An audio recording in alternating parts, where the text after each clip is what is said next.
the fact of the matter is that any coach is going to look at this data, look at what the prediction was at the 405 that we used for the 475, the call to pull the 475. And if they look at those velocity numbers, they'll say, we fucking nailed it. We made the right call.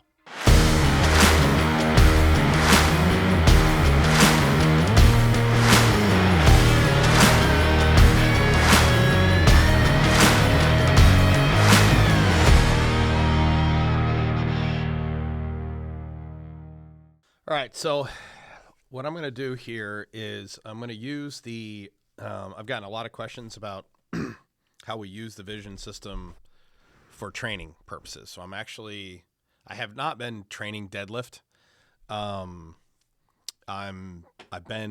Most of my training has been focused on bench press, but I'm going to quickly kind of go through my program. I added deadlift back in so I could shoot some videos on how we use the vision system to improve our deadlift performance, specifically me. Like, how am I using it? So I am 49 years old, so I'm a Masters 1B athlete.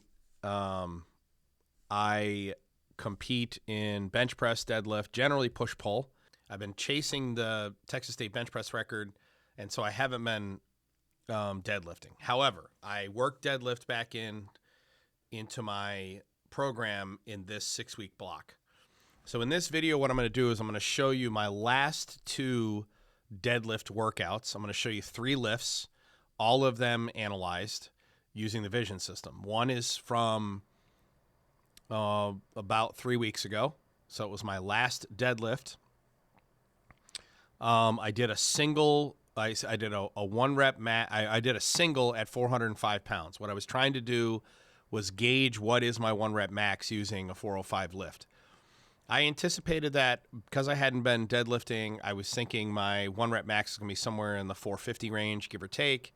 That's what I was programmed against. But for 3 weeks ago, what I did was I did a lift. We analyzed it with a vision system, and I recovered over the next 2 weeks. And then I did an actual 1-rep max based on the previous data. I'm on a West Side barbell split, so I do 3-week waves. So top set triple, top set double, top set single. I do 6-week blocks. My powerlifting program is primarily 4 days: speed bench, heavy bench, speed squat and/or deadlift, and heavy squat and/or deadlift. Deadlift is every other week, so I'm deadlifting every 14 days. Not every 7. I work rack pulls in. I have not worked them into this program. So that's the basic program I'm operating on. So what I'm going to do is I'm going to show you the 405-pound deadlift from 3 weeks ago, and then I'm going to show you the 2 lifts, the 405 and then my 1-rep max from about 1 week ago. So what I'm about to show you here is the analysis of the deadlift that that I was using to prep my 1-rep max. All right, so this is the 3 weeks ago lift. All right, so what you'll notice on the left-hand side here, so I'm doing a 405-pound lift with an 8.66-inch bar height. Okay, and what we're going to do is on the left-hand side here, we're measuring, this is basically the lift curve. We are measuring velocity, and on the far right, we are doing a prediction of theoretical 1-rep max, and then what we'll do is do an intersection on 2 points, one at my knees. So we'll look at what my 1-rep max is to the knees, and then we'll also look at a 1-rep max in terms of what I can lock out, and that's how we determine what I should attempt in the next week. All right, here we go. So I go ahead and pull, nice and clean. We'll drop it off, and then we'll go ahead and just analyze the data here. So once the video stops, so you'll see my lift curve is here on the left-hand side. All right, so let's go ahead and just bring up the lift. We'll go ahead and zoom in on just the lift itself. Okay, so this is coming up off the floor. Okay, this is to the knees, and this is the lockout. Okay, if you look, my maximum velocity during the lift is I was at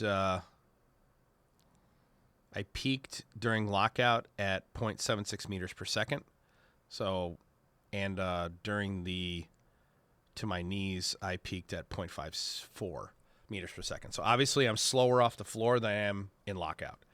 We'll go ahead and do the intersection of my lifts. So what we calculated here 3 weeks ago was that I could get 468 off the floor, give or take. I could get 468 off the floor, and looks like 470 to 481 is what I could lock out. Okay. All right. So what we've done is that was 3 weeks ago, and now I prepped the next 2 weeks recovering to decide what I'm going to do for my 1 rep max in the next week or 2 weeks later. So this will be the 405 lift, the 405 pound lift from 2 weeks later. So this is my prep lift. This is the lift I'm doing to determine, all right, here's where I'm going to go. So one of the things that changes in my program is I do not determine before I lift what my max will be that day. I go in with an idea, so coming out of that lift 3 weeks ago, I was saying, okay, theoretical 1 rep max is 486 is what I can lock out, but I'm going to have trouble getting 486 off the floor. So maybe I might have to get up a little bit higher.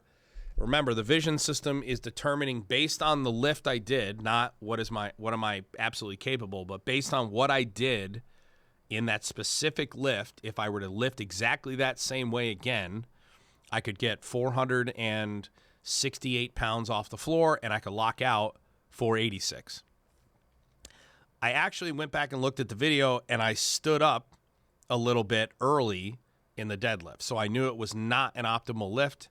So I went in thinking when I pull the 405, I'll make a determination as to whether or not I want to jump to 486 and attempt a 486 pound lift, or maybe I'll back it off and do something like 475. But either way, no matter what I do, that's going to be a PR for me because right now my going into this workout, my PR was 468 in a meet. All right, so this is second lift. This is the first lift of this past week. So this is my setup lift. This is the one where I'm going to determine what I'm going to go ahead and attempt. All right, that's a nice clean move. Boom. My curve looks basically the same off the floor. I have a deceleration when I transfer to lockout.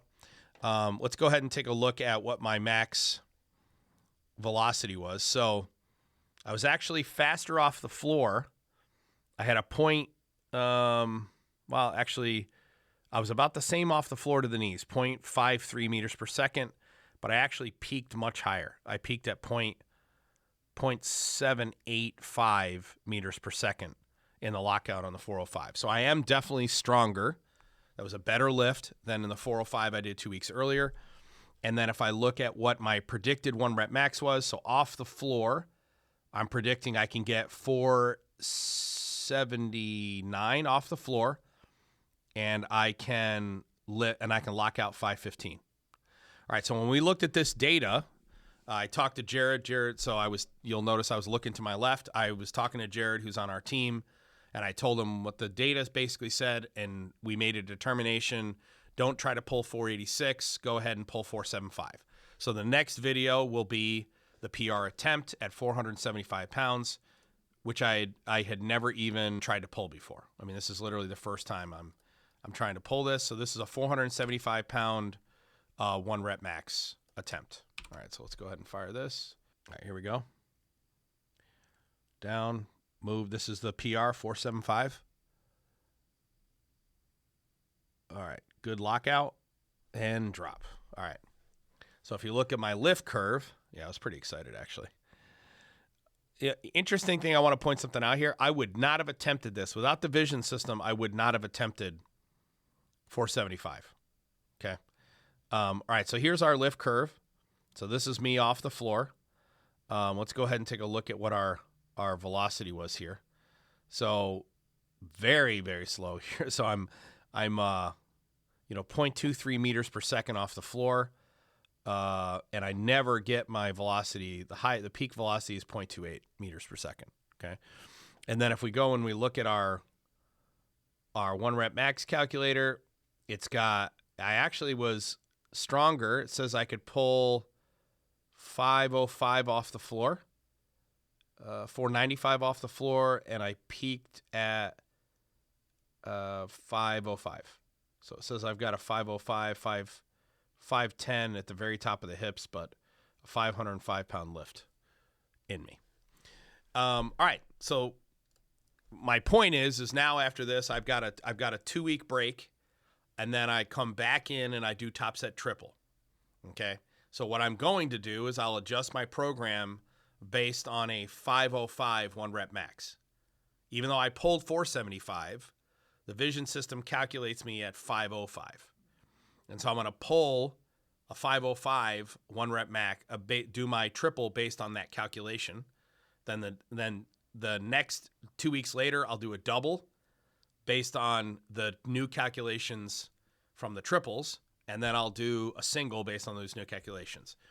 And I just want to point something out here that, there was I got a lot of feedback. If you look at some of the some of the comments about the vision system, about its accuracy in calculation.